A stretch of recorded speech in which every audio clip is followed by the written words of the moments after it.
For the benefit of those who don't know, I thought I'd spend a minute and explain how these coal cars work, or at least explain how they are emptied. And I might as well talk about whatever else I see. These coal cars are emptied automatically. The train doesn't stop, it just slows down to about 2 miles an hour.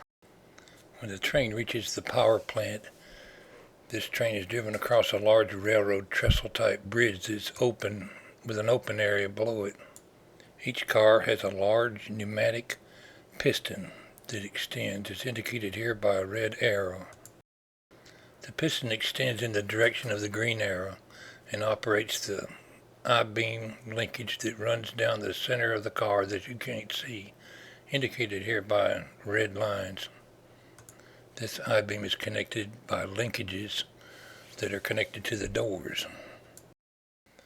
The yellow arrow shows you a hot foot that's spring-loaded and sticks out on the side of each car.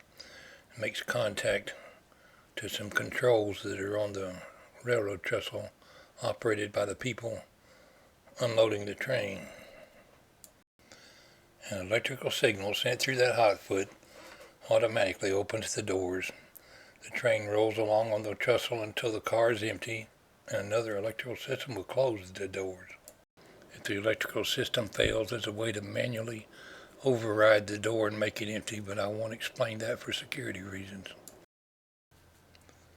In this image here, you can actually see how the hot foot is worn shiny from rubbing on the electrical connection as the car is emptied. These coal trains have 2 separate air lines running the full length of the train. One for the train line brakes, and one from the main reservoir of the locomotive to supply air to these doors. Here's a good look at the 1-inch main reservoir line. Air pressure in this line can range 110 to 120 pounds per square inch.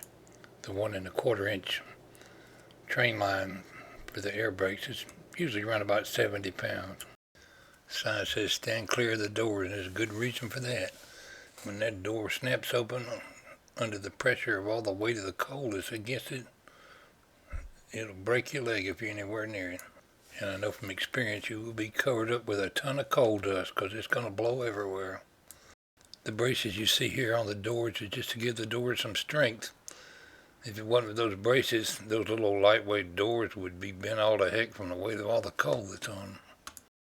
Here's a better look at the dump door piston on the end of one of the cars, and also the reservoir that supplies air to it. Here's a good look at the handbrake platform. The train has to climb up on the sill step and climb around to get up on the platform. There'll be a good chance to identify a few car parts.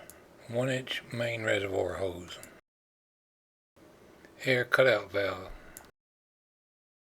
Here you can see how the roller bearing is held on by the roller bearing end cap. 3 bolts keeps the roller bearing on the end of the journal. Looking here at the wheel rim, you can get a good look at the wheel tread and the wheel flange. Step right here on the corner is called the sill step, simply because it's attached to the sill and is where you step up. Truck side. Truck bolster and truck springs. And finally, I'll show you the roller bearing adapters here. They distribute the weight of the car onto the race of the roller bearing. Well, I could carry on this talking all night, but I don't want to bore you too bad. So next time you see one of these coal trains going down the track, maybe some of you will have a better understanding about how they work.